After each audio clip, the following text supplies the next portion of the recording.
Today, we're going with something a little more fun and romantic. How to add a heart transition to your videos.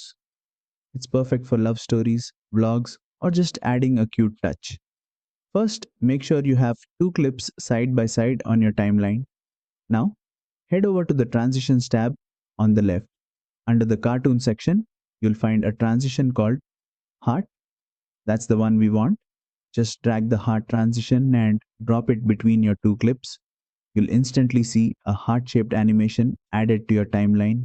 Want to customize how long it lasts? Click on the transition, and on the right-hand panel, use the duration slider to make it faster or slower. And that's it. You've added a lovely heart-shaped transition to your Clipchamp video.